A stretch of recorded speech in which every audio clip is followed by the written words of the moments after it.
Je tiens à préciser qu'elle sort du Nigeria. Mais ce qui me plaît en elle, c'est sa manière de manifester de l'amour et de la reconnaissance pour les Ivoiriens et pour la Côte d'Ivoire.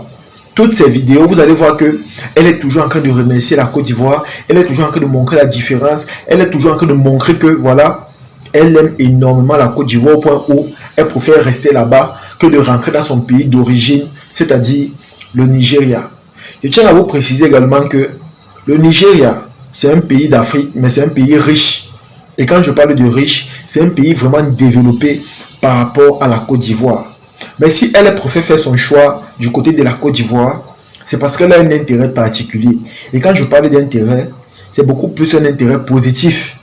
Parce que depuis qu'elle part en Côte d'Ivoire, elle se rend compte que les gens sont accueillants, les gens sont hospitaliers. Même quand elle veut quitter d'un endroit à un autre, même si elle n'a pas l'argent de transport, les jeunes Ivoiriens préfèrent lui transporter soit sur leur moto, soit dans leur véhicule gratuitement. Ça, c'est une expérience qu'elle a déjà eu à faire. Qu'elle est du côté du Nigeria. Si elle n'a pas assez de moyens pour prendre un taxi, elle va seulement marcher à pied. Parce que même si elle stoppe n'importe comment, on ne viendra jamais dire que ma chérie, tu es belle monte, tant qu'elle n'a pas de l'argent. Mais du côté de la Côte d'Ivoire, elle est surprise de voir que même si elle n'a pas les sous, non seulement elle ne peut pas dormir affamée, non seulement elle ne peut pas marcher à pied, et non seulement ils sont très accueillants et très chaleureux. C'est la raison pour laquelle tout le temps, elle est en Côte d'Ivoire. Vous allez remarquer qu'elle a l'accent anglophone, mais c'est l'accent ivoirien qui domine le plus. Parce que tout son temps, elle passe là en Côte d'Ivoire. Elle préfère être avec les Ivoiriens, elle préfère vivre là-bas, elle préfère les apprendre, elle préfère les côtoyer. Et ça fait en sorte que elle a déjà beaucoup plus d'admiration pour la Côte d'Ivoire par rapport à son pays d'origine qui est le Nigeria. Ça, c'est la preuve que les Ivoiriens ont vraiment ce qu'on appelle le bon sens. Ils ont vraiment l'esprit d'hospitalité. Que tu sois un étranger ou pas, on t'accueille, on t'offre le gîte et le couvert et on t'apprécie énormément. Voilà ça qu'elle a quitté la Côte d'Ivoire pour aller dans son pays pour faire quelques temps, mais elle ne supporte plus. Parce que les Ivoiriens également ont une qualité exceptionnelle. C'est-à-dire le fait d'être direct. Quand ils te voient, tu es belle, ils te disent ça directement. Ils ne passent pas autour de quatre chemins, ils ne tournent pas autour du pot. Et c'est aussi comme ça que les Camerounais sont. Dès que tu passes, ils t'appellent, ils te disent directement que je t'aime. On fait comment? C'est comme ça. Et c'est la raison pour laquelle la plupart des gens disent que les Camerounais et les Ivoiriens sont des jumeaux. Parce qu'ils ont cette capacité-là d'être directs. Ils n'ont pas honte. Lorsqu'ils te voient, ils te disent les choses terre à terre. Ils n'ont pas besoin de tourner autour du pot. Ils n'ont pas besoin de faire semblant. S'il ne t'aime pas et qu'il veut juste passer une nuit avec toi, il va te dire ça directement. Comme tu vois là, tu me plais. On fait comment? S'il t'aime énormément, il va te dire aussi directement que voilà, je t'aime et je veux qu'on vive ensemble. Ça, c'est une qualité qu'ils ont. Et je pense que c'est aussi une qualité qu'elle apprécie beaucoup. Parce que depuis qu'elle est partie au Nigeria, à sa grande surprise, elle est étonnée de voir que elle passe là, on ne la gère pas, on ne la regarde pas. Les gens sont plutôt timides, ils ont plutôt honte de manifester ou encore de dire réellement ce qu'ils pensent. Mais quand elle est du côté de la Côte d'Ivoire, les gens ne font que les cris. En Côte d'Ivoire, elle voit que c'est agaçant. Mais lorsqu'elle part quelque part où on ne la gère même pas, au contraire, elle est gênée. Elle préfère qu'on l'agace. Elle préfère qu'on lui dise que ma chérie, tu es belle. Elle préfère qu'on lui dise que ma chérie, je veux ton numéro. Parce qu'en Côte d'Ivoire, les jeunes là, eux, ils ne blaguent pas. Et il y a aussi une sœur camerounaise qui m'a dit la même chose. Elle a fait le même témoignage. Elle m'a dit que quand elle est partie en Côte d'Ivoire, là-bas, les jeunes étaient courageux. Tellement courageux au point où elle était étonnée. Même si un jeune n'a pas l'argent, dès qu'il te voit belle, tu as son goût. Il t'appelle, il te dit les choses claires et nettes. Il ne tourne pas autour du pot. Elle m'a dit que ça, c'est une qualité qu'elle a beaucoup appréciée. Parce que, généralement, ici au Cameroun, la plupart des jeunes préfèrent chercher les filles qui sont à leur niveau. Si une jeune fille sort d'une voiture, si un jeune lui-même n'a pas la voiture ou encore les moyens, il n'aura pas le courage d'aller s'exprimer. Parce qu'il se dira que non, si elle sort d'une voiture, je veux faire comment? Je n'ai pas l'argent. Au contraire, peut-être que tous les miettes que j'ai, c'est-à-dire les petits argents que j'ai là, ça va finir là-bas. Raison pour laquelle il préfère lever les mains et dire que non, moi je n'ai rien. Donc, ici c'est un peu la peur que les jeunes ont. Pour qu'un jeune drague une fille qui est belle, il se rassure d'abord qu'il a les moyens.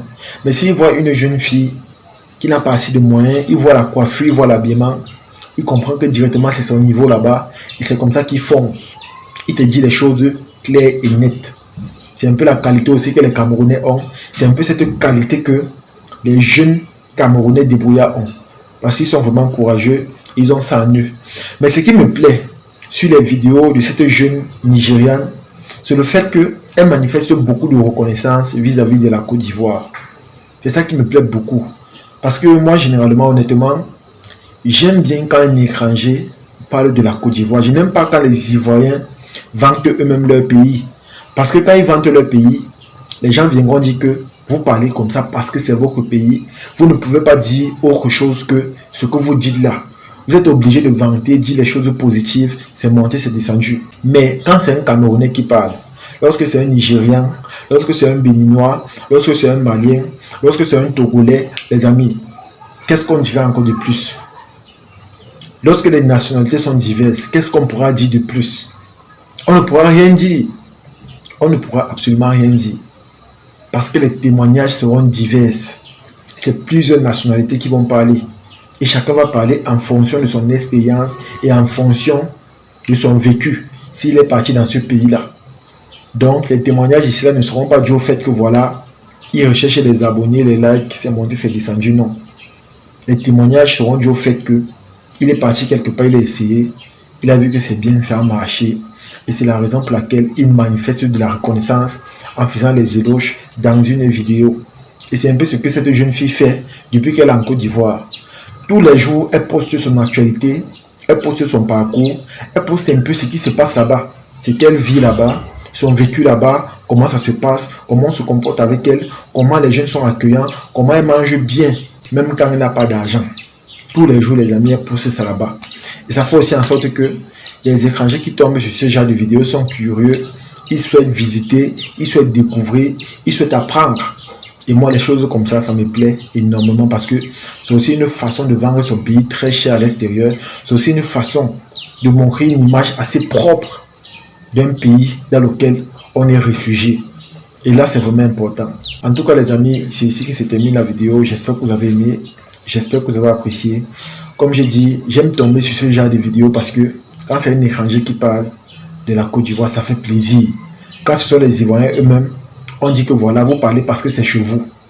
Mais quand c'est un étranger, ce qu'il dit est beaucoup plus pertinent, ça a beaucoup plus de poids et ça a beaucoup plus d'impact. Donc ça change les moralités, ça fait en sorte que celui qui avait une image assez négative de ce pays chaleureux commence à changer ça seul. Parce que là, il n'a plus de choix. Même s'il veut parler mal, il n'a plus d'argument lorsque c'est un étranger. Vous avez vu, elle est partie en Côte d'Ivoire, elle est tellement heureuse, elle est à l'aise, on s'occupe bien d'elle et elle apprécie beaucoup le comportement des Ivoiriens. Ça fait en sorte que elle est étrangère là-bas, mais elle se sent bien, elle se sent aimée, elle se sent acceptée, elle se sent valorisée. En tout cas, moi je pense que ce sont des comportements que nous devons copier et nous devons partager parce que c'est vraiment important. Ce sont des comportements que vraiment, si nous tous on adopte, je pense que la vie dans chaque pays voisin sera beaucoup plus paisible et on sera beaucoup plus à l'aise. C'est de ça qu'il s'agit. En tout cas, les amis, partagez la vidéo au maximum et on se dit à la prochaine. Ciao.